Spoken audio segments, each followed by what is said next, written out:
when I definitely know it can be kind of difficult, right, with licensed music. I know that Lollipop Chainsaw, when it initially was released, used a lot of licensed music, and it kind of fit the vibe, right? They curated the music that they used to the scenes that were happening, so the music really kind of snapped and fit and clicked into place really nicely. When they made the re-release, they no longer had the rights to the music, so they definitely had to pivot away from it. And like, while this is not their fault, and the remake is an incredible game, and I highly recommend it, but it's definitely a little bit different. It doesn't quite hit the same, and whether or not that's because of licensed music or not, I think it's because they wanted to make the game around the music, Mm-hmm. or I guess make the music an integral part of the game, whereas they were sort of just replacing tracks into the remake, is what it felt like to me at least. 100%. I Uh, mean, if that's hard. if Mega Man 2 was remade today and they couldn't use the soundtrack, like it just would not Yeah. hit the same, No. So I get it. Like, and that was such a big part of that game and that creation of that game. So I totally get it.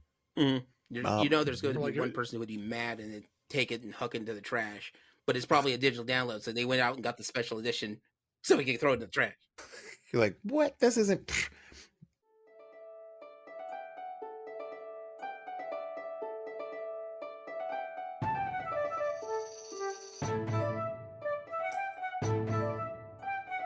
Just a reminder, this is a spoiler-heavy podcast. Different series that require a spoiler warning will be in the description. Hi, everybody, and welcome to a very special episode of Gaming Theater Podcast. Today's episode, we're going to talk about video game music and how they appear in the mainstream, or how mainstream interacts video game music. 6 to 1/2 dozen of the other, really. But with that being said, I've got some special guests with us to help discuss this topic and where we're going with that. And once again, my name is Leo, and I'm also known as the Geek Scorpio, and I'll be your host this evening. And over to my right is going to be... Hi, I'm Ben. I go by El Penguin on Game Theories Presents. I'm a struggling Mosa artist building others through being a buff nerd. All right. Yep. And with that being said, over to their right is going to be... Hi, my name is DandDaine. I'm a Twitch streamer, an award-winning game master, and I raise money for charity through both those efforts. So you can find me on Twitch and other places on the internet. All right. And lastly, a very special guest on our show. Oh, hey, I'm Mega Ran. I'm a teacher, rapper, hero, a musician, Twitch streamer. Just content creator, educator. I don't know. I do a bunch of things, and I'm happy to be here. We are so happy to have you. All right. Now, so happy. With that being said, let's take a quick trip over to the magical merch booth. Woo! Okay, so here we are in the magical merch booth, and today's magical merch booth is our very special guest, Mega Rand. Why don't you tell us a little bit about yourself and what's coming up on your projects? Hey, well, it's good timing. I'm actually in the middle of a project that I'm working on. My second full-length kids album is in the works, and I'm sure by the time this is aired, we'll be talking about the title and maybe some song titles and things. But we're currently on Kickstarter raising funds for that, and I'm super stoked about creating a record that is fun for me, fun for my kid, as well as kind of grows up a little bit with him. So the first one, he's a very young kid. Now he's a toddler, coming into his own, having his own opinions about things. So I definitely want to reflect that more in the music. So it's definitely allowing me to flex some different creative muscle. So I'm super stoked about this next release that will come out at some point, probably in the spring of 2025, right before this tour that I have going on with Magic Sword, which is going to be a nice big run that I'm super, super stoked about. It's going to be awesome. Love that. Is your kid going to be in the booth with you? Is he helping you create, adding into the mix maybe a little bit? Oh, of course. Yes, he's in there. He gets a little shy, believe it or not, once he gets in there, but I think he'll do great. So I'm looking forward to getting him in there and dropping some vocals and having fun. Awesome. Oh, man. All right. But with that being said, let's go ahead and go back to the show. Love it. So on today's episode, what we're talking about is video game music and how they come into the memes stream. If I have to go, funny enough, so my parents, or like actually my dad, comes from a big family of musicians. They are actually several from Mexico, and each of them have been practiced as mariachis, or had full bands, or had different bands. The weirdest one is that he had a band in Mexico, left that when he moved to the United States, also had another band when he set up in the United States. And he just kept doing that, and he never stopped with music. But one of the things that I attracted to as a kid was video game. And one of the things that was really weird as a kid, one of his favorite, I would watch my dad play Donkey Kong, but he's mostly because he literally loved the music for Donkey Kong and just got hooked to it. Even though he was not a huge game player, he would talk to me about Donkey Kong and how the lyrics of Pac-Man. And I'll be honest, as a kid, didn't get it, but music was not my forte, it turned out, but history was. But that's sort of what brought me into the fold is video game music and how that goes. So doing some work on this, it's weird because video game music has been around since roughly about the 70s, early 80s. If you talk about full tracks, and we've talked about this before in our old other episodes, one of the biggest problems with video games in the old days was just memory, space. Some video games were even so tight with their space because they needed the graphics and the game programming that they just didn't even, some games just didn't have sound, or they had music, but it was very limited music. But you can work with different chip tunes and little sound effects for it. Now, if you're thinking that other people didn't get into it, nay, sir. So probably one of the most famous sound effects is from the old Atari 2600 Pac-Man game, mostly because they couldn't get the sound effects from the arcade Pac-Man to get into a home console, so it sounds terrible, but everybody kept using it as, hey, we have a video game or an arcade in the background. It's the same like chiptune set that everyone's listening to, which is kind of weird about it. Mm-hmm. Pac-Man itself is important, though, because if you're talking about video game music into the mainstream, it's the first real big event for that is a novelty song. Back in the early 80s, there was a song called Pac-Man Fever that was written by Buckner and Garcia. By the way, fun fact, they did the part of the soundtrack to Wreck-It Ralph. And they literally asked them to do that because they did all these old Atari and songs that they made. That's cool. Did you and I researched Buckner and Garcia for some early video game music panels that I've done. And did you know that they tried to do a follow-up for a Donkey Kong? Yeah, Donkey Kong as I do think the Donkey Kong, which did not work out. No. They went to the well one too many times. Donkey Kong did not hit. Bearing on But Do the Mario, which I know came a little bit later, right after that. Yeah, but did That that was have any later. bearing? Do you That was think, later. or did they see Do the Donkey Kong? But- We could do that better. Do the Mario. Maybe. I mean, Maybe. it seems. You know what? That was kind of an '80s thing, if I'm not mistaken. I mean, do the Bartman, do the Urkel, do the it became a thing. Like, Yeah, you do did the thing that you did. insert, thing. So doing the thing became the move. Yeah. So Mhm. Interesting. maybe it did inspire that later. It worked better as a dance hit if you did the Bartman, you could dance the Bartman. If you did the Donkey Kong, I guess it's move, arm, throw barrels at things. Yeah, I don't know exactly what doing the Yeah. Donkey Kong consisted of. Like pound chest ferociously with Pound hammer your chest. dancing, something like that. Mm-hmm. Kidnap a woman? I don't know. Yeah, hopefully not. Hopefully right? not. Yeah, hopefully not. We need like a Monster Mash level. Like we need to understand what it is, right? Like what does the stance? You know look what? like? And I haven't listened to the song, so maybe the song actually explains it, and we're all It may just be. sitting That's a here fair point. because we never heard it.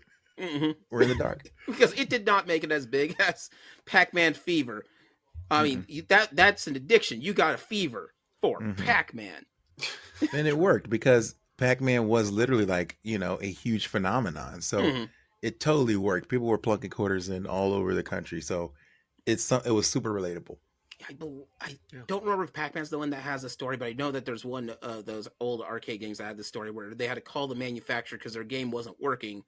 And it wasn't working because the coin box that was to catch all the quarters happened to be so full that it just got stuck in the ejection. There was quarters stuck in the ejection, so you couldn't actually put another quarter in. Wow. It's a hard problem to have. They were making too much money on Pac-Man. Wow. But the weird thing about it is that song from Buckner and Garcia still makes in the top 10 Billboard. I actually had to look. I'm like, you got to be kidding me. I actually had to go look at Billboard's actual records for that, but no, they actually hit a top 10 hit in the early 80s for that. The weird thing about it is, like, could there have been other video game based music options like that? We don't know. Mostly because at this point it's about 82, 83, and that's when you have the video game crash, and then everybody wants to stay the heck away from any kind of video game until Nintendo comes up in 85. Mm-hmm. Do you know? I know that like the song that immediately comes to mind is the Ghostbusters theme for the movie Ghostbusters, right? Obviously not a video game, but do you know? Did the media song, I guess we'll call it, franchise, grow before or after video game? Do you happen to know? Like, is there a correlation where they're like, oh, the video games are out, movie songs are in now, right? I mean, obviously the Ghostbusters video game eventually. So possibly. Here's why. When you get into like billboards and various other like top number 1 hits, top 20, top 40 type hits, one of the ones that will end up getting in there is usually ones that happen to be soundtracks, but typically to whatever's the big movie, or not even movie necessarily, but they're more common, but to the big genre or pop culture push that's in the zeitgeist for it. So for example, there, I think it's called The Streets of Philadelphia. I don't know if you ever heard of it. Most people don't know it as The Streets of Philadelphia, but they do know it as the theme song to Soul Train, and that was a number 1 hit for a while when Soul Train was big in the 70s. But then you fast forward into like the late 90s, and we have what is it? Even John Williams, the composer, actually has a pop hit, but it was when Duel of the Fates started showing up everywhere in the 90s for just that brief little moment. So sometimes it's moved from whatever pop culture will move around with. So it sounds like maybe movies came first, and then the video game industry came in and sort of adapted. Like, well, they've got, you know, a tie-in song. We need to make a song. Pac-Man Fever comes out. I mean, obviously it wasn't for a video game, but was about a video game, right? So that kind of enters the zeitgeist at that time, and they kind of so it hits there. right when it hits, and then the music comes in later. You'll see that more in the 90s and such. Mortal Kombat has a number, I think it's in the top 200, not in the top 100. But Mortal Kombat actually has a song from their soundtrack, which is just a theme to Mortal Kombat, which is from an album that they made earlier for also Mortal Kombat, when they made mixes and such for everyone, for all the characters from that.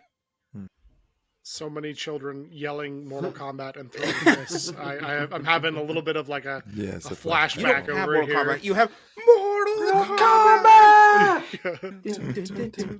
Yes. Yeah, it's. I mean, what a moment. You know what? It's kind of interesting. So, Leo, you mentioned that you come from a line of musicians. I don't as much, but I had a girlfriend who was starting a band, and they needed a bass player. So naturally, I got really into playing the bass. For a little bit. He's like, naturally. I mean, I thought naturally I would go and find a bass player. I'm not necessarily. I mean, going to pick up when the when the girl you're interested in is like, "Hey, we need a bass player," you're like, "I got you." Don't like. I could play the bass. Point. Yeah, how hard naturally, can it be, right? You learn the bass. yeah, I learned the bass. But two of the first songs I learned was Tank, the bass line to Tank, Cowboy Bebop, but also the Super Mario Brothers Underground theme. Yeah.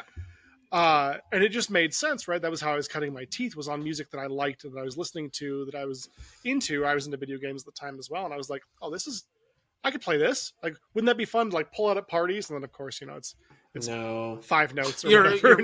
You're the guy who doesn't quite last as long. I was a little bit that guy at the party being like, let me play the song for you. And people were like, no, it's not. But no, I definitely think that, kind of at the onset, these songs kind of get in your brain. They influence you, and they do bring back memories. Hearing the Mario theme or Mega Man or Zelda or whatever automatically sets me back to the time where like I first heard it and stuck with me. And so I did carry forward into my hobbies as I grew as a kid. So these things really do stick with you. I think that's really fascinating. The music is important.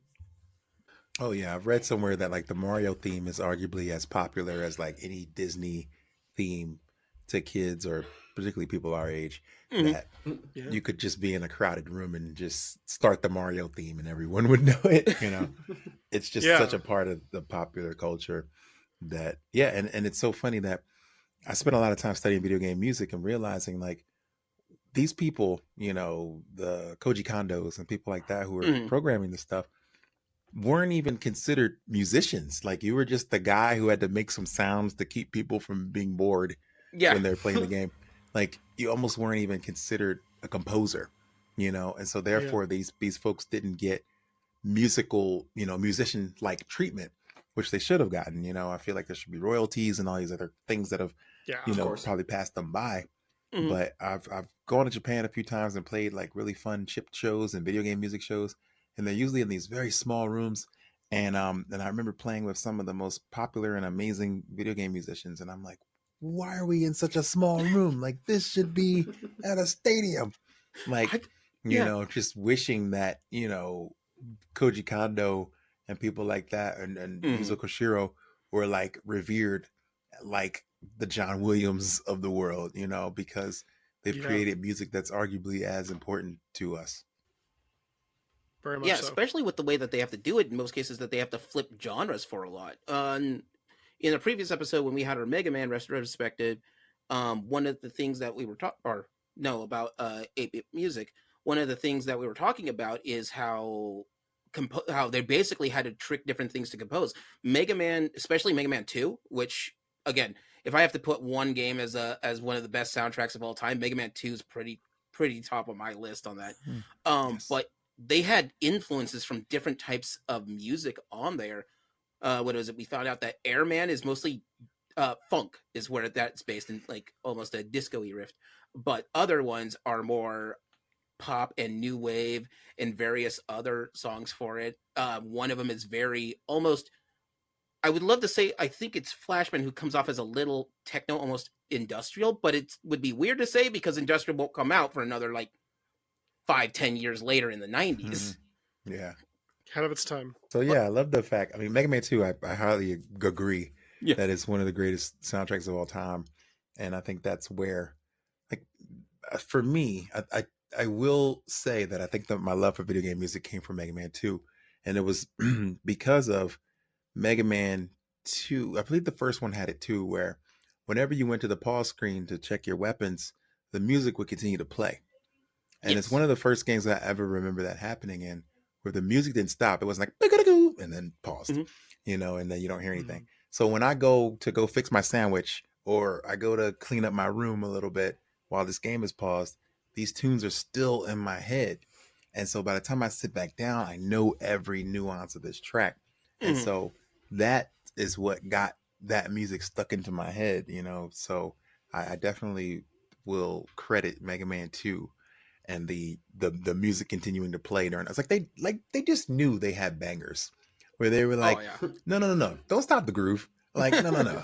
Just because you got to select some weapons, do not stop this groove, because this thing rocks. Like, I feel like they really thought that. And I think they knew that on the onset. I don't quote me on this, but I believe that Mega Man 1, it still didn't keep the music going. But Mega Man 2, they just let it flow. Yeah, Mega Man 1 had a pause button, but it was select. Yes. So that was weird. So Mhm. yeah, you could hit select and go boop and hear nothing. But if you went to the menu, you would still hear the music for Okay, 1 okay. and for 2. And I always thought that was so interesting because I hadn't seen that in any other game. Yeah, normally it's pause and you hear nothing. Yeah. Like, we're stopping everything. Hold here, guys. Hold it.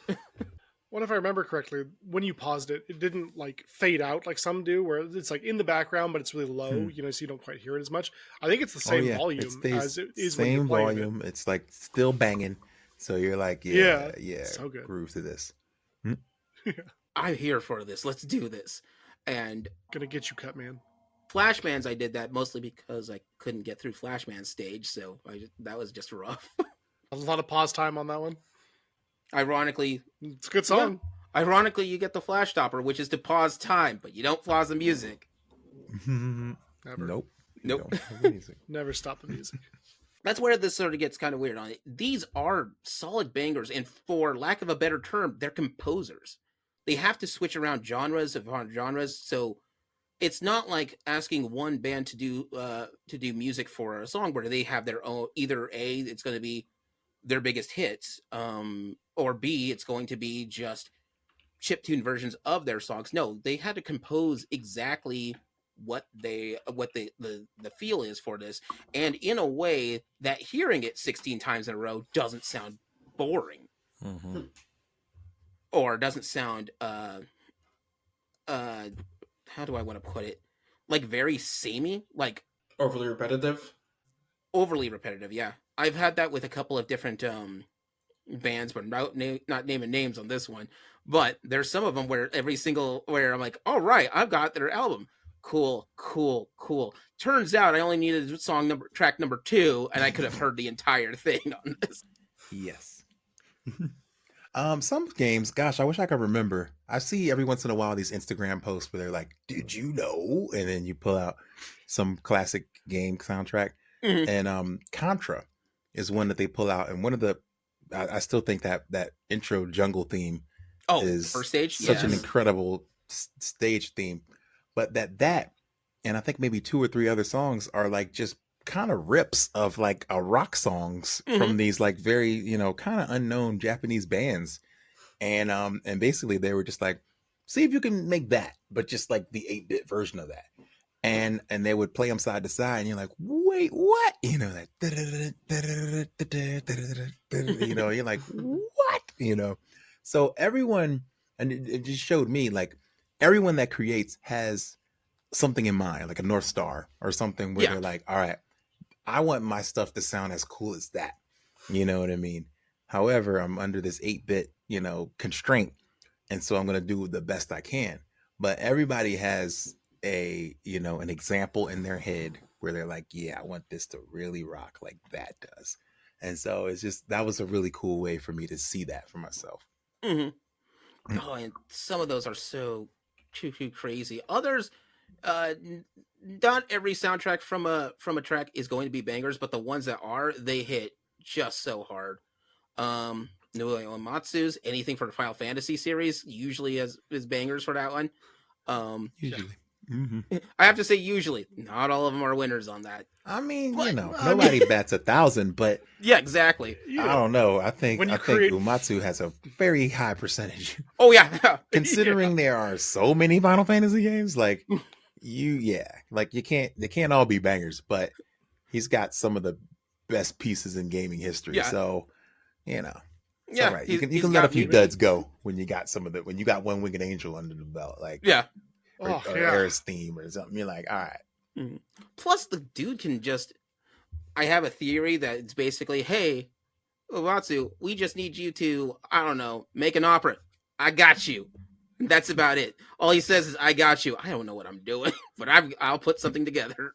Well, I will ask. I don't know if you guys have interviewed composers on the show, but the few times I do get to talk to composers, a lot of them are like, I'm always so curious, like, do you get to play the game? Do you sit down and play or, play it on mute and then work on something? Why are you watching videos of it on loop while you create? Or are you just taking, they just give you, all right, well, it's like Lord of the Rings in space.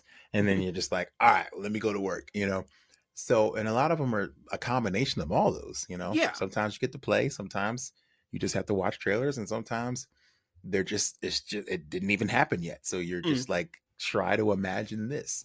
And it's really cool.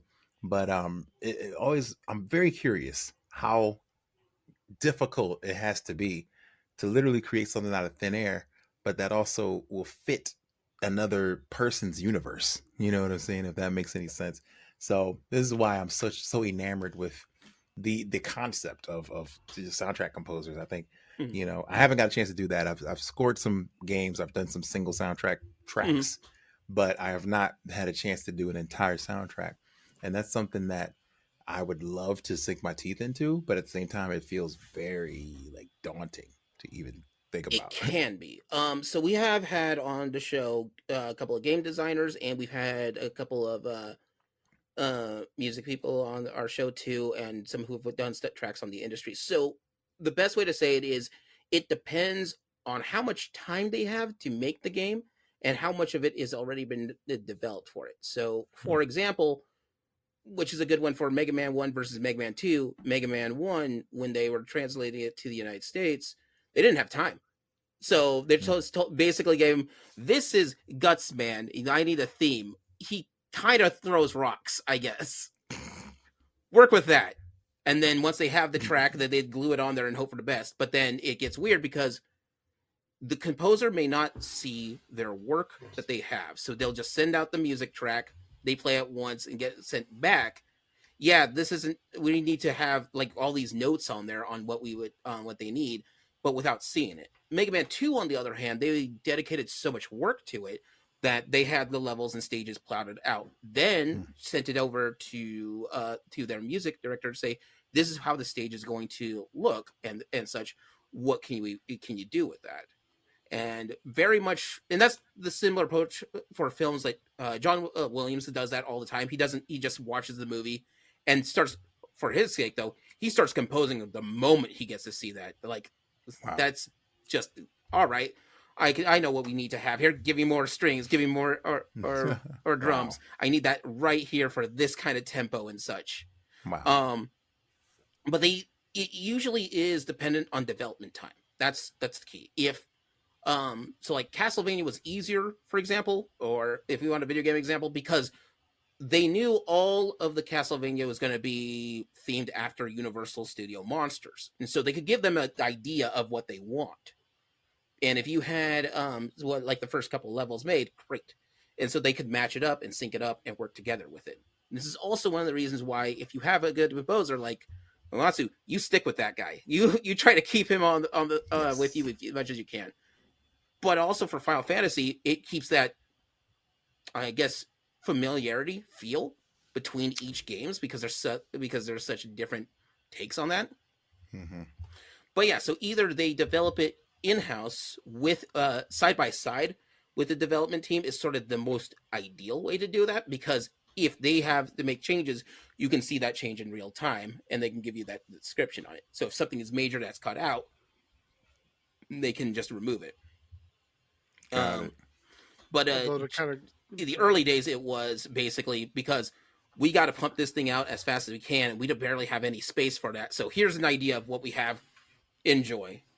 I mean, no matter what pursuit you're doing, deadlines are deadlines, right? Mm-hmm. Like sometimes you gotta put something out that you're not always 100% on, and just kind of hope for the best, I think. Mm-hmm. To kind of go back to what you said earlier, Rand, I think we would absolutely love to talk to a producer or pretty much anyone else involved in the process, because I agree. I think it's fascinating. Like everyone's got kind of a little bit of a different process. Everyone's kind of doing their own thing, but at the end of the day, you get these grand, amazing, incredible works that can last the test of time in some cases. So yeah, absolutely. I think that we would 100% be open to that. Like it's fascinating seeing somebody who's a master of their craft kind of go in and explain their process. I always think is very interesting. Mm-hmm. Yeah. But yeah, it's different for each person. One and I don't know which studio it is, but it's a smaller studio, but one of their processes is to play the same song for like 6 hours straight. And if it drives them nuts, they're out of there. That's a good test. Yeah. That's a good test. Yeah.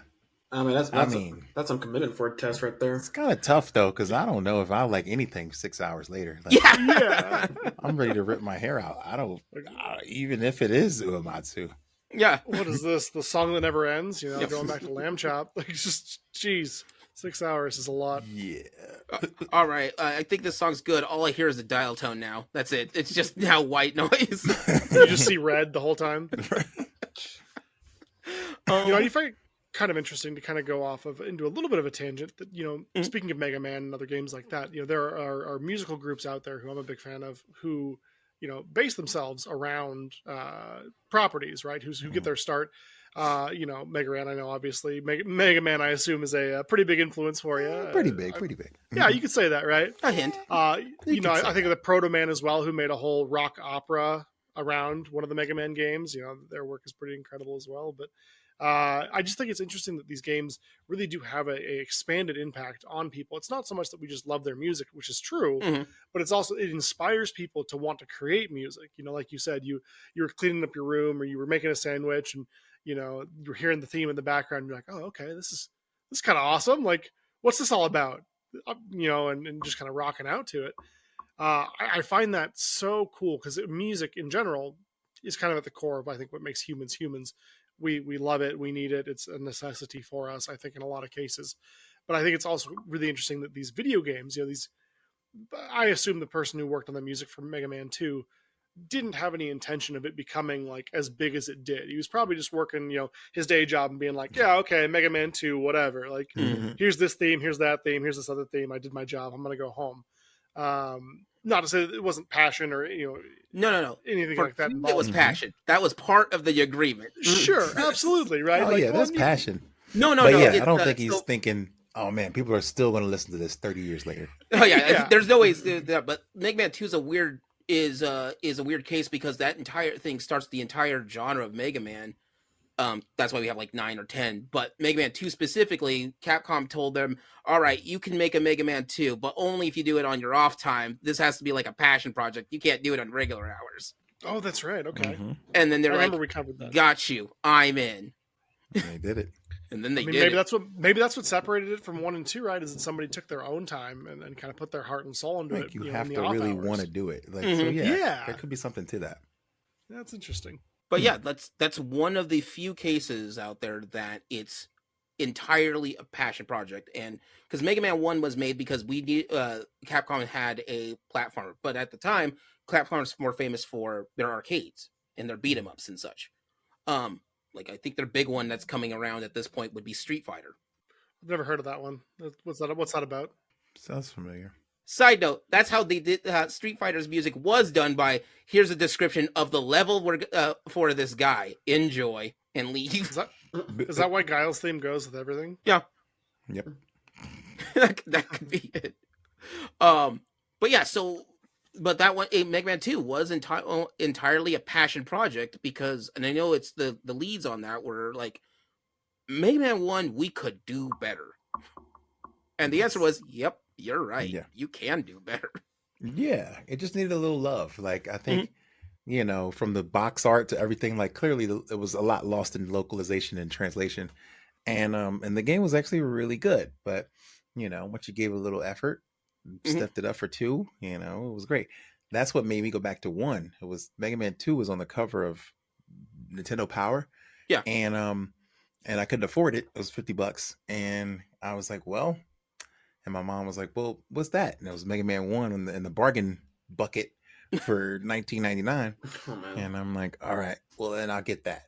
And that game was super hard, but it really honed my love and my understanding of the game concept and how to play it. So yeah. Was that the cover art with he's wearing like yellow and blue? Yeah. Has like he's kind of weird standing gun. kind of bow-legged. He's holding a pistol. It's like still better than Mega Man's original cover art. I mean, I think that's what we're talking about, isn't it? No, that was it. That was it, yeah. But it looked cool in Japan. I don't know if you saw the Japan cover. It's actually really dope. Like it's exactly the way it's supposed to be. Look. But for the U.S., they were like, I don't know, a pistol in his hand, I guess? He's like, Mega. He's a man. They clearly didn't understand what the game was. Like, is this man and he shoots? I don't know. What says Mega Man to Americans? I know, a gun. That's what we need. They love guns. There you go. And the space helmet, good enough. Yeah. Man. Yeah. It's, kind of incredible when you think about it, right? The history of video games. And the fact that we've got them at all over here is, I'm grateful for, truthfully. Like some of the titles that could have, not been. Final Fantasy, right? Where it was their last ditch attempt to make something. Yeah. And then furthermore, that was in Japan. And then obviously to get that here eventually is kind of a rags to riches sort of story, amazing. Yeah. And it's not the only one. That's the weird thing. No. What is it? Stardew Valley started off with, here's my job application. It's one guy. How does he... One guy's like, I think I can make a game. Here's something for this. Concerned Ape, we're concerned for you. Yeah. Like, take a break, man. Go on vacation, please. Love your game, but gosh. Five Nights at Freddy's, that game started because a lot of people disliked his original game and said that this looks like weird, creepy animatronics. And his thought was, I'll show you weird, creepy animatronics. It makes Five Nights at Freddy's. That's actually really kind of interesting. Like in horror games, right? So I took a film class when I was in college, and the professor played a scene from a horror movie, and you hear the strings and you hear the stings coming up as the monsters encroaching upon the human victims or whatever, Mhm. and it does evoke a certain sense of fright, of terror. And then we watch that same scene with no music, Hmm. and we kind of like noted the differences, and it's night and day. Like a good soundtrack to whatever feeling you're trying to evoke, whether it's hope or horror or love or what have you, can really do wonders for a scene. Mhm. And I always found that really kind of interesting because it wasn't something I'd really been conscious of before that point. Hmm. But ever since then, it's one of those things where I can't unsee it now, where I'm like, oh, if this didn't have any music, this would be really lame. Like this would not be nearly as epic or as scary or whatever as Yeah. it would be. No, that's real. Mm. Mhm. Thing is, music becomes really important for video games, and people know that you need soundtracks and such. But you get through the '90s, and we get past Mortal Kombat. The next big leap in music is sort of going backwards, which is Tony Hawk Pro Skater. People talk about Hmm. the soundtrack to Tony Hawk all the time, but that's sort of the inverse. They're adding licensed music to a game Mhm. and Tony Hawk Pro Skater has a whole lot of lore with it, which is one of the biggest things is that they took skating video games have existed since the 80s or such, especially when they started getting big. But for Tony Hawk, on the other hand, that's when they actually wanted skaters input. Tony Hawk actually did the mocap for that. And they're like, well, we'd like to get some other styles. So Tony Hawk just called all the friends that he had, and they all ended up working for Neversoft just to get themselves mocapped. But the guys who were putting together a soundtrack asked them what kind of songs and things that they listened to when they were skating, and that's what put them in there, which is one of the weird reasons, because that's what introduced me to ska is Tony Hawk Yes. Pro Skater. I'm like, which Yep. means, yeah, all these guys with I think not Run DMC. They have a couple of songs in there. Like there's some rap metal, there's some I think there's a metal song in there, and there's a punk songs, but then there's this one ska band in there. It's a little bit of everything, right? I Mhm. remember, Mhm. shout out to all you people who remember demo discs and magazines, and I mean, their Oh, predecessors jeez. as well, right? But I remember I bought a PC Gamer or something that came with maybe it was a PlayStation magazine, I don't recall, but it came with a Tony Hawk's Pro Skater demo disc. It had the first level that's just like the half pipe in the like warehouse area, and the only song that plays is Goldfinger's Superman. Yep. And that's all I needed, That's though. all you Like need. that was like I don't think I picked up the actual Tony Hawk's Pro Skater for years Yeah. because I didn't need to. I had what I needed. So Like love this is, it. it was That's all great, you but it did needed. make me want to eventually pick it up because I was like, this game's incredible. But There was almost a uh, riot when they re-released the game and didn't have it. Like people yeah, were like, "Wait a minute, no Superman? Like, what are you talking about?" and like not that the other tracks weren't important because I mean they had like some good vibes and some good some tracks on there, but like that's the one. Like if you omit the rest of them, It's the that's the one. one that you need. Yeah, you can run that on repeat the entire game Yeah, and be fine. But that absolutely. soundtrack, man, I like that's a really good one too. And it's interesting that it's licensed, but at the same time it's curated. So I think that Yes. Yeah, because it's carefully curated, I think we can kind of overlook they just went and got licensed stuff. They didn't just go and exactly. get the biggest stuff. They went and got the stuff that the actual skaters listen to. So it was so in tune with skater culture that it brought, I always say, because I was born in a neighborhood where no one skated. Mhm. And we always say that game brought skateboarding to the hood Yeah. because once that game came out, everybody was trying it. We Mhm. were like, man, come on, let's go, and we were so into it. And that was thanks to that game and the soundtrack being that like it was, just the right mix. There's hip hop, there's ska, there's punk, so there was something for everybody. And then if it wasn't necessarily for you, you would get a chance to be put on to something brand new that you really would love, you know. And I bet, I'm sure, I don't know, I think I've seen like Dell maybe say, Dell the Funky Homo Sapien, like Mhm. that he's like extremely thankful for being a part of that because like that changed his, trajectory. where Yeah. it's like, oh my god, all these people love my music, and I found my people, because he was a skater kid from the Bay, who Yeah. and it was weird for him, but he was like, wait, there's more people like me, oh my god. So it just brought so many worlds together. That's definitely a like a shatter point, like such a major moment in hip hop and video game music history, Hmm. because it brought so many styles together under one roof, and it changed the game, man. Mhm.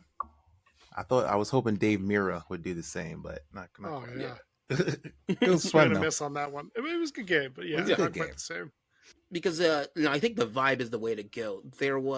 Because there's other licensed music in video games. At some point, I'm going to get a topic into that. Like one big one, it was a hit in the arcade.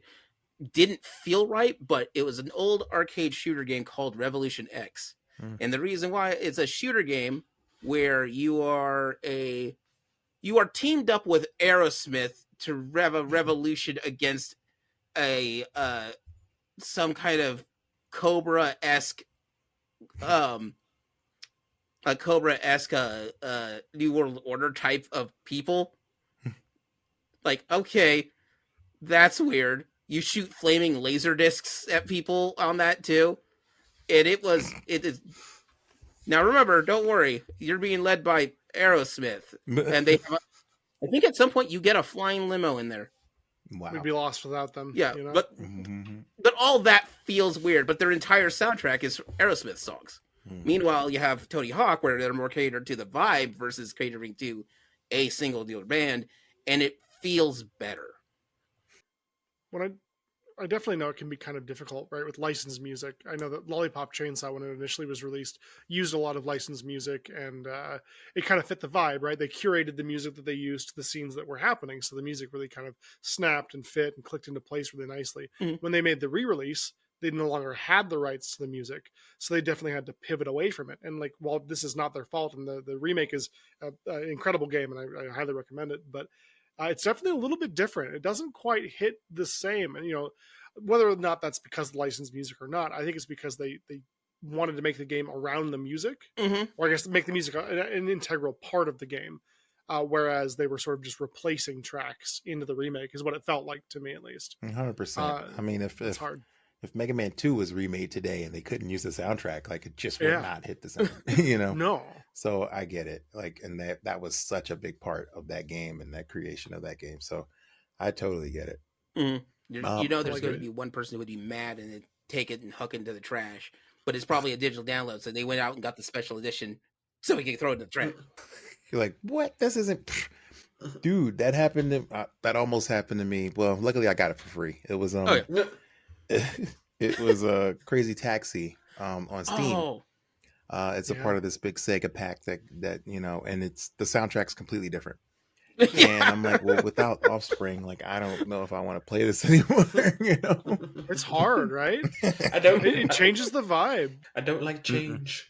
Yeah. No, Yeah. I mean, it would be like if they re-released the Def Jam games without those songs. God. That soundtrack is the game, you Yeah. know? Like, like you need it. That just feels Yeah. wrong without. I feel like the without one music. game that kind of prepared for that, and I feel like we're going to have Mhm. to start preparing for it now because of streaming, DMCA stuff with Twitch. Yeah.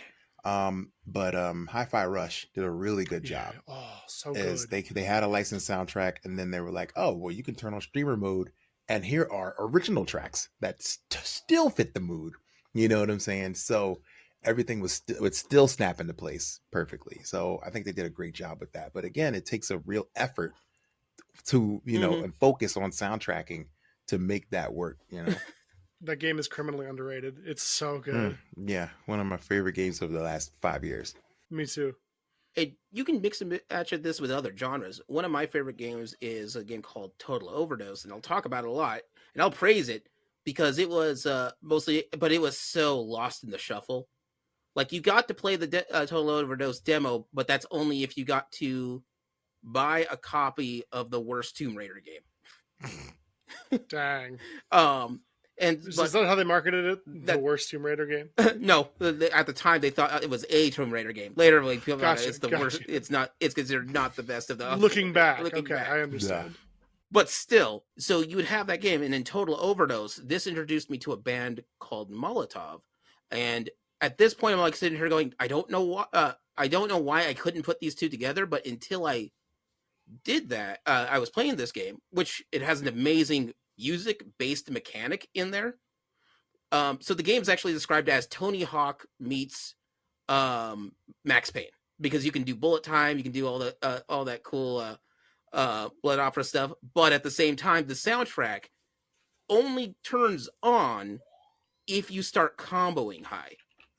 So you have to and one of my favorite tracks that it's called Apocalypse Shit, which is amazing, fits the song, the vibe so much, because you're blowing up so many things. Nice. But when you do that, the first time you hit it, you're only getting like a muted version of the soundtrack. So you know there's songs playing, but you can only get parts of it. Then after that, once your score gets high enough, you start getting some hi-hats, some of the bigger beats that are going in there. And then once you've actually maxed out, they actually hit the entirety of its track, and now you have the song in full blast. But if you want to keep listening to that song, you got to keep on rocking. Nice. Okay, I like that. And so, like, it is so crazy. But it introduced me to a genre I didn't know I needed in my life, which is Spanish metal. They have a killer bass hook in that song that I have never heard or anywhere or even replicated. I'll show you that to you at some point, Dane, after this up.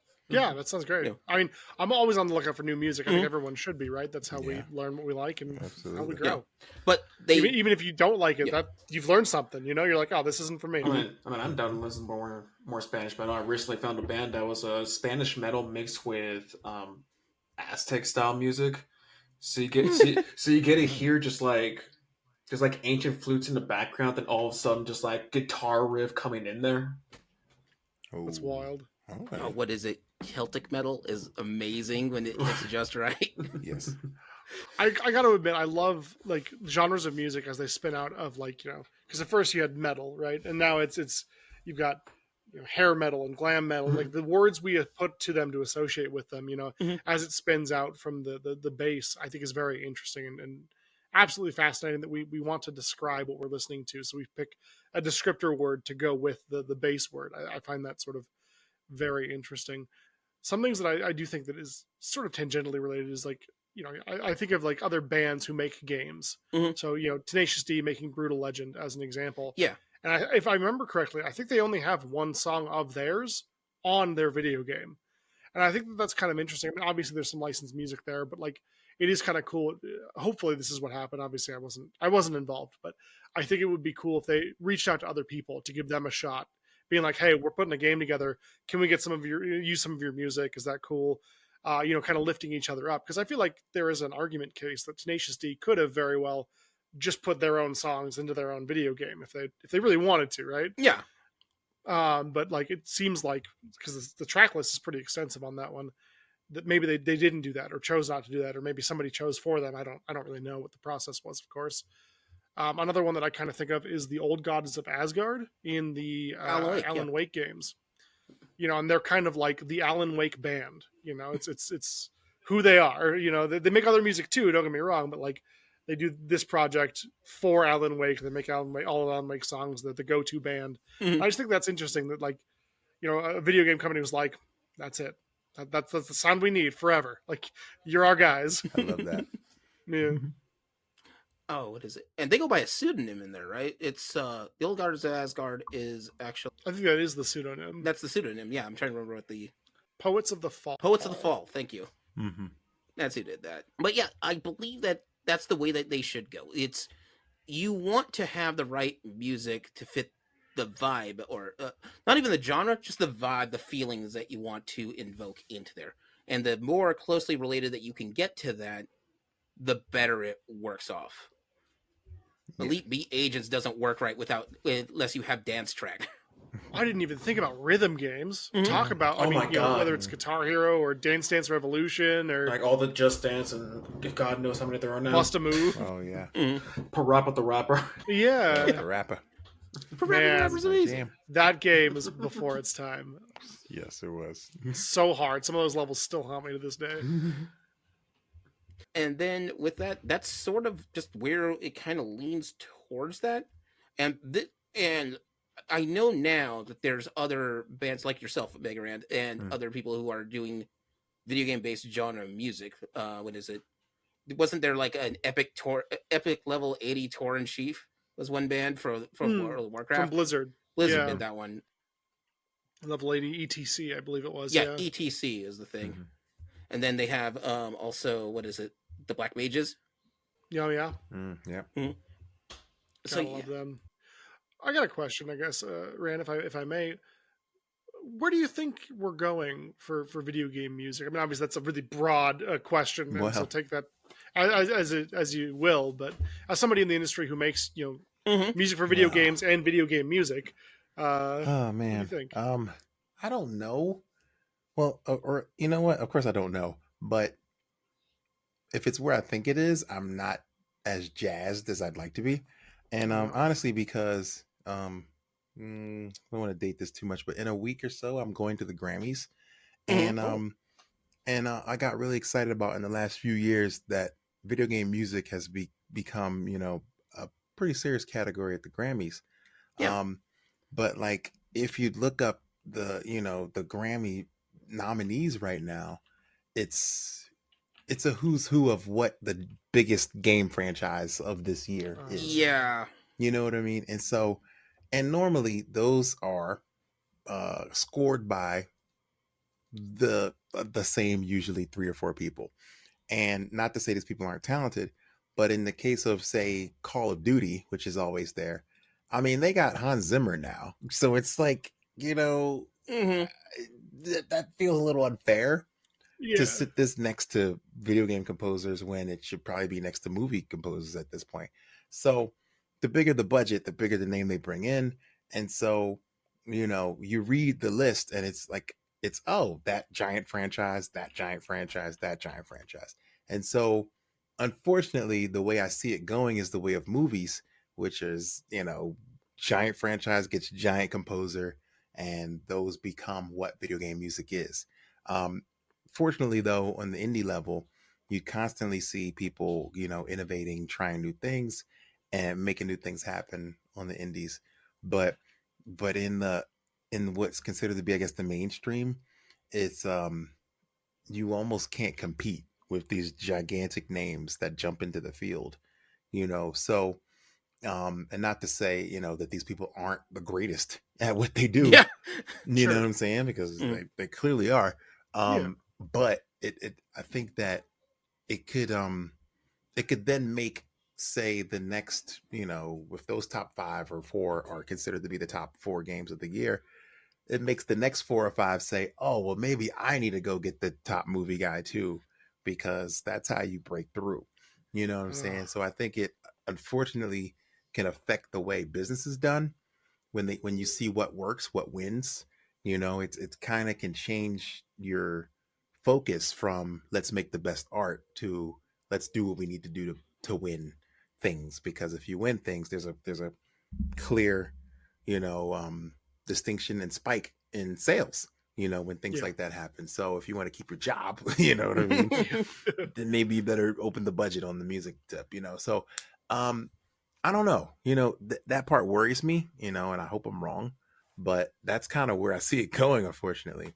Mhm. Is I see the bigger names from the movie world getting into it, and that kind of limiting maybe opportunities for just straight up composers, and so that we might just see more and more movie composers kind of hopping in the field and making Yeah. great stuff, but Mhm. but maybe for the wrong reasons, if that makes sense.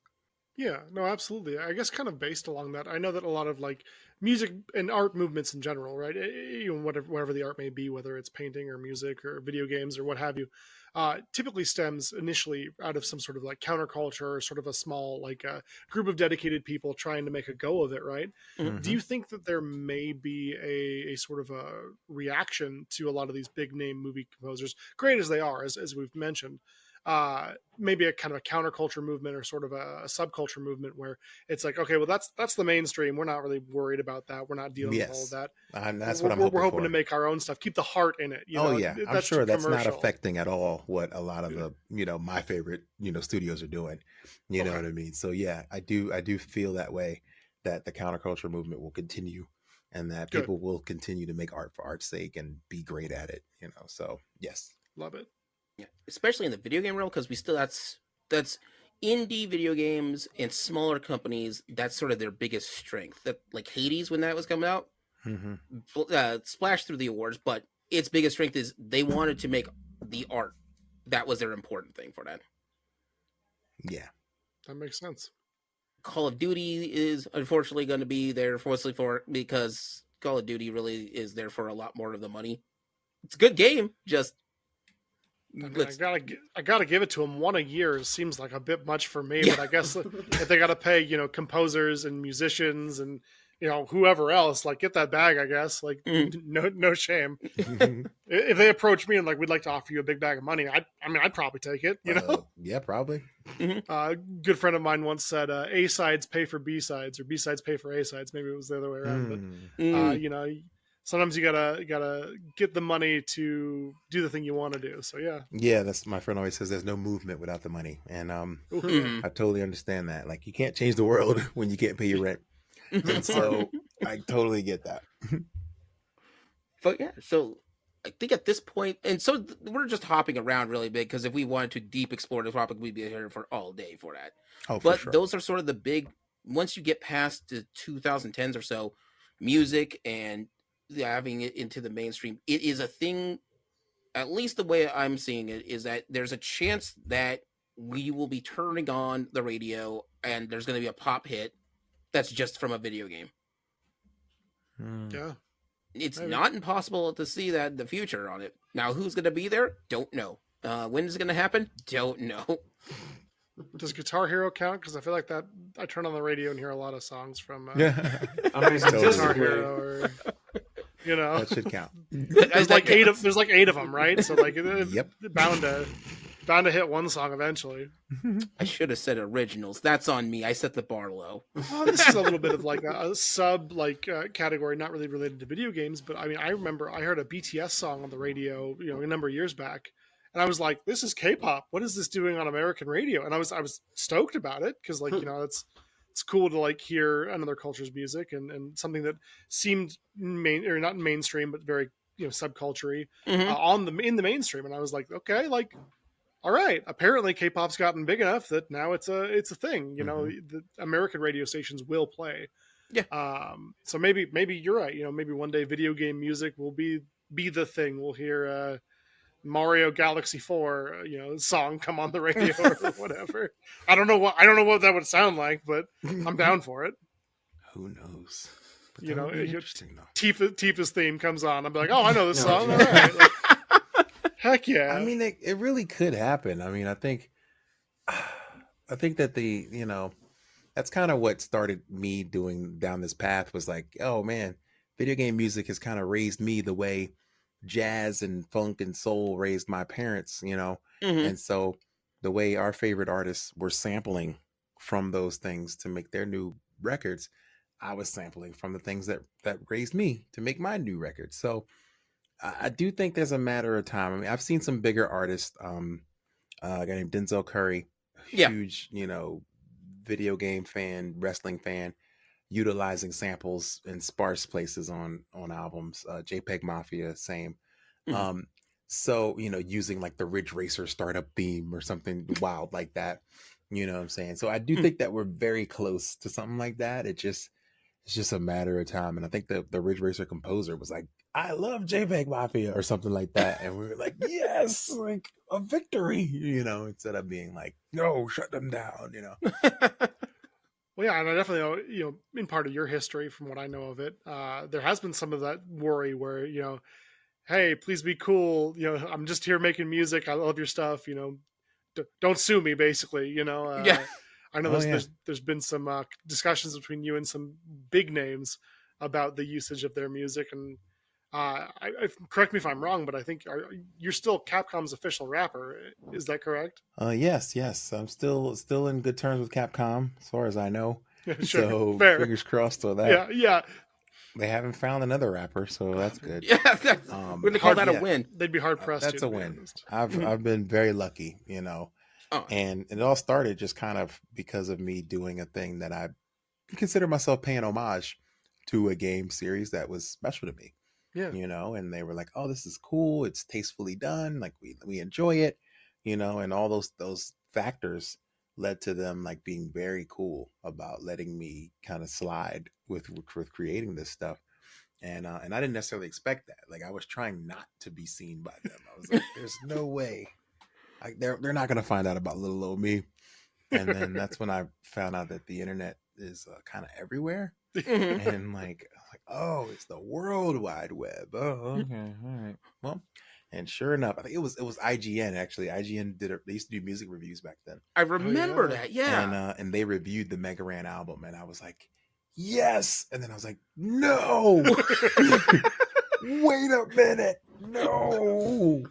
And they even wrote in there like, oh, this doesn't seem to be approved or licensed by Capcom, but anyway, They it's a literally pretty good called you out album. on that. And I'm like, guy, did you have to, you know? But and literally like the next day they messaged me on MySpace. That was back when MySpace was a thing. Yeah. Oh, Mhm. God. And Capcom's like, hey guy, we want to talk to you about this Mega Man album. And I'm like, IGN, why did you do that?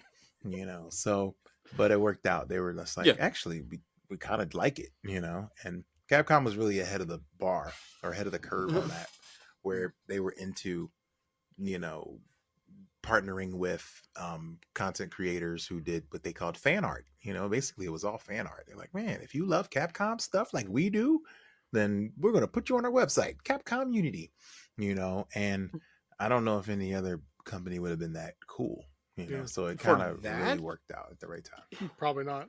Nah, there's one I can think of, and that's It's one, off the top you of my know, head. If and I had that's, if I had a Mario Kart album, I don't know if it would Oh, work so well. jeez. Yeah.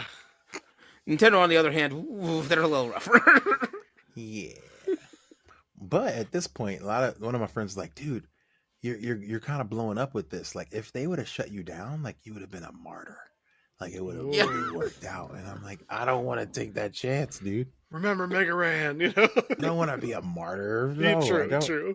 Yeah, but it could work. They're like, yo, shame on you guys. He was just trying to show you some love. Like, why Yeah. would you do that to him? Like, maybe that would get me a little sympathy, but I'd still be shut down. So Yeah. we don't want that. True. We're glad that didn't happen for sure. So glad. But yeah, I mean, getting that kind of an opportunity is amazing. Like, Mhm. I think, and this is current day when social media and such are big things. I think I can only count on one game developing company that they're like, yeah, we're cool with it, and that's Super Giant Games. Hmm. Yeah. Remember, I was trying to work on I was working on a video essay, and I'm like, okay, I need to cover my bases. I better message. I'm going to use Super Giants stuff. I need to see what there is, and I found it somewhere, but they're like, nah, we're cool. Do what you That's want. awesome. It's hilarious. That's awesome. Yeah, like I think since, you know, I've been able to build some goodwill around the Mhm. gaming world, that like I remember during pandemic I wrote a Fall Guys song, and and the composer of the soundtrack like messaged me like, oh my gosh, this is really cool, we should collaborate. And I'm like, wait, what? You know, like I didn't think that would happen at all. But again, there's just one guy who made their whole soundtrack who was just like, yeah, let's do it together, you know. And I'm like, oh, Mhm. cool, you know, like I'm basically sampling your thing, but like I want to make sure you get credit for it and do it the right way. And he was super cool about it. I love that. Honestly, I mean, you know, it is kind of a hard position, right? Because I understand companies need to protect themselves, and they don't know who's making what and whatever. Mhm. You know, they feel the need to protect themselves, we'll say. But at the end of the day, like a lot of people are just out here making stuff because they love what was already put out. You know, they love Mhm. It's true. you know, Yeah, I know. like I've had, and I won't even say it was a very, very large company. I did a track that was inspired by a small viral piece of a very big franchise hit, and and some people dug it. And then I have a friend who works there, and he said, "Oh my gosh, my Slack is going nuts! Like the whole company loves this, but no one can talk about it in Oh, that's public." rough, you know? And I was like, "Okay." So he's like, "You're good for now. Like we're not like telling the wrong people, but everybody here loves this, but we can't publicly say, 'Oh my god, this is amazing.' You know, like we can't do it. Sorry." They got And I'm like, secret "That's fine. handshakes and signs. Just Like, don't give me the other side of it. Like, Yeah, oh, yeah. destroy him. You know, just don't give me that." But yeah, they were like, I'm so sorry because we really, really love this." Yeah. it's But I'm cool to like, get the I love, understand. but I didn't unfortunately, make they it for can't. that reason, so it's okay. Like, Yeah. I'm not like, oh, let me hope that I get these guys with the blue checks to get behind it. And it's like, Right. no, just make it because I'm inspired and I Yeah. enjoy it. Mhm. Hopefully, fans of it will too. Like, and honestly, that's one of the reasons why I love listening to your music, because that's the thing that you do. You just do it because you're inspired by it, not let's take the roll of the dice. It happened once with Capcom. Maybe it'll happen with these guys. Oh, that's a dangerous. There are some beginning. people who think like that, but that's a very dangerous way of thinking. Yeah. You know, because everyone will not be as nice as Capcom was. So, Mhm. so yeah, you're playing a dangerous game. It's always so cool to me. Like I'll be listening to a different artist. You know, I got into like nerd themed ciphers for a while. I was going through a lot of playlists of that, and like I was listening to one, and I was like, hold on a minute, is this sounds a lot like Mega Ran? And turns out you were on it. You know, and I so was it's been really cool to like because you know they get like, you know, a number of people together, and you guys are all going through lines and stuff, and then I was like, wait, hold on. I think you were in this particular one I'm thinking of. You were doing a Black Clover character, you know. Oh yes. Mhm.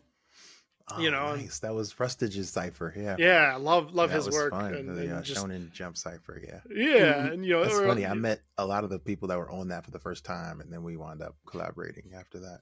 That's so yeah. cool. Mm-hmm. You know, Those songs like that bring people together, man. I love stuff like that. You know, maybe it's not the most, you know, lucrative, or, you know, it's going to make you blow up or whatever, but it's just cool to see a bunch of like passionate, you know, involved people get together and make something because they're passionate about it, you know. And it's part of the reason that I really like Cypher. You get to hear everyone's different styles and the inflections that they put on certain words and how they fit the beat into their rhymes. And I don't know, I just absolutely dig it. Big fan. I think that's amazing on that one. I think I hear my let's kid see trying here. to get in the room. Let me in. Let me in. Oh man. But I think that's every point that I wanted to get for this episode, and just exactly what we to find out and such. And yeah, that's sort of my belief. It starts small and then it works its way bigger and bigger. So I at least have hope that it's going to be so every day. Then my sister will stop knocking me when I'm having an entire 8-bit soundtrack act play. Like, Look. yeah, this is my workout mix. Tetris goes hard. I get it, man. 8 Yeah. hours. No, it really does. I think in closing, yeah, right. I think Yeah. in closing, I've got a question for the audience and for, you know, my co-panelists here. If you could pick one song, and it's hard. I know this is hard, but if you could pick one song that kind of influences you the most out of a video game or other creative work like that, what are you picking and why? Oop. Well, fair enough. El Penguin's like, no, I'm out. I'll eat this. Too difficult. Too difficult. And I can go first to buy some time for the rest of y'all since I'm springing this on you. But I think for me, I mean, honestly, I want to pick One Winged Angel from Final Fantasy VII, but I think it's probably, I mean, while that is iconic and every time you hear it, it does get me absolutely pumped. I mentioned it previously. I think Tifa's theme has such like a quiet start, but such an impactful, like emotive response from me that I can't not think of that when I think of like Final Fantasy VII. It comes before One Winged Angel, which is a feat in and of itself for me. So yeah, I think that's kind of the thing that, like, out of all of video gamedom or fandom, I guess that's the one that sticks to me the most. Wow. Okay, I would have probably had a very similar answer. But it's Aerith's theme for me. Oh I yeah, think because of the emotion behind that theme, behind kind of what it represents, like going back to where you were the first time. You played through the game, you felt this immense sadness, and it's just a beautiful piece. And so even when I did the album Black Materia, I wanted to make sure that theme kind of has some time to like breathe yeah. and really get into the listener's kind of head and heart, much like it did for me the first time.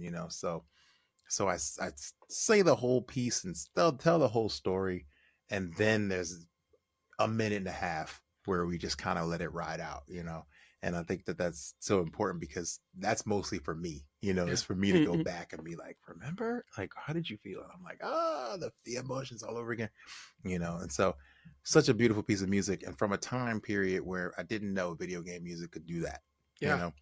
And so, yeah, like same with One Winged Angel. If it comes on, I'm ready to run through a wall, Yeah. But yeah, I just think that what that theme represents for me, for Arab's theme, that is just another level for me. It's just one of the greatest. I think it's the most influential piece of music, video game music for me, for sure.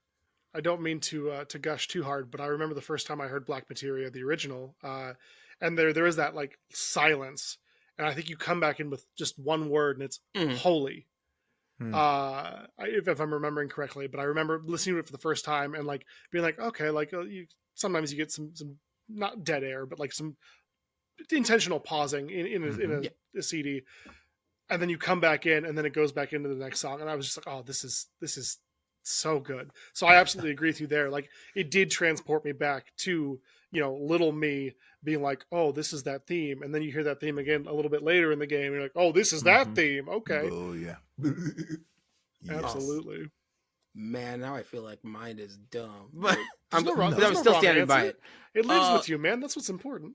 Yeah. So mine, it's from Teenage Mutant Ninja Turtles 3, the Manhattan Project. Okay. And this just stuck with me. It's the very first stage in that game. It's called Let's Go Shredder for some stupid reason. So it's called Let's Go Shredder, and it's just this funky beach theme that's played because you start the game in Miami. You have to work your way back up to New York, so that way you can deal with the problem on it. But it's very vacation-y. It just feels like, all right, we're having a little trip. We're on the beach. There's the sun. Oh yeah, foot soldiers are everywhere. It's going to be a fun time. You are in for a fun time for that. Well, but it resonates with me whenever I'm like, just once in a while, I'll just start bebopping and scatting to myself about that sound, that one song from that soundtrack. You ask me about the rest of the songs, can't remember them. I'll be honest, I have no idea. But that first track lives in my brain rent-free. Well, I want to push back a little bit on you saying that it's stupid, man. You have such a grin on your face right now. For those listening at home, he is lit up when he's talked about this game.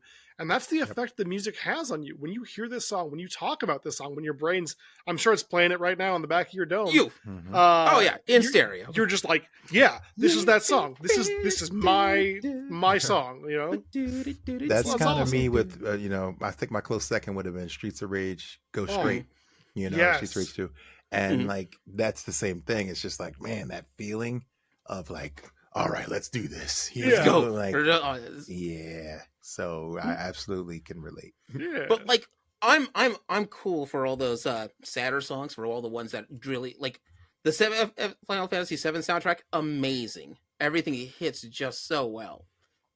But for me, it's gonna be the pumped up vacation song. Look, not everything has to be like a French art house film. You know what I mean? Like sometimes you need that like popcorn blockbuster action flick. There's nothing wrong with that. Mm-hmm. How about yourself, El Penguin? If you had to pick one piece of music from nerd culture, video game, whatever, what's your go-to? The one that's influenced you most? Oh, I think you're muted. You're on mute. Anyways, what I was gonna say, ever since it came out, because it's always been stuck in my gym soundtracks, was the Pokemon Sword and Shield gym battle theme. Mostly because in that I've always loved the whole idea theme that they're having the entire Pokemon battle inside of an actual soccer stadium.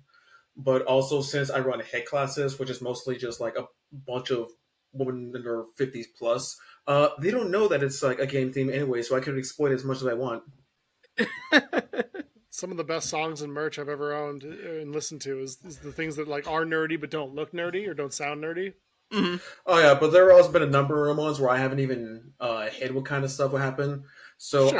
I can't confirm. Do you enjoy the Dragon Ball Super theme about as much as Tomohiro Ishii's theme. So If you're gonna so far I've gotten loving from like anime to gaming to pro wrestling. So that's a nice combo I've gotten that playlist so far. Nice. That's subtle nerdery, man. I appreciate I that. totally am down with that. Yeah. I got to take a hit class from you just for the soundtrack. Get some of those normies interested. They're like, "Oh, this is a great song." It's like, oh, finally, someone who appreciates true art. Yeah. Awesome. Well, thank you all for sharing your thought. And then if you're listening at home, let us know. What's Just leave your us a comment. what's your favorite video game song? Absolutely. What hits you where you live? Mm-hmm. Now, that being said, our next episode will be available on March 7th. And I want to thank Meg Rand for coming on to the show once again. Thanks for having me, y'all. I hope you come back. Absolute pleasure. And with that, Yeah, you're welcome back anytime. Anytime. Anytime you want to be here, you got a spot. Okay. All right, now I'll be at the door. I'll be waiting. Heck yeah. all right. You won't get rid of And me. that being said, this is Gaming Theater podcast logging out. Bye, everybody. Bye. Ciao.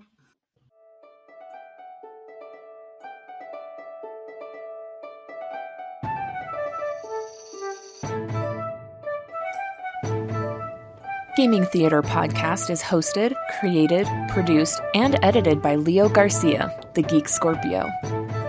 Our music is A Drinking Game. Stock media provided by Stormwave Audio /Pond5. Our cover art is by Adam Parker. You can find him at ParkerGFX on Twitter. If you want to send us some money to help with these episodes, you can do so at patreon.com/gamingtheaterpresents. Want to send support that doesn't hit your wallet? Please leave a review with wherever you hear your podcasts and share our podcast with your friends. It really helps out. Thank you for listening.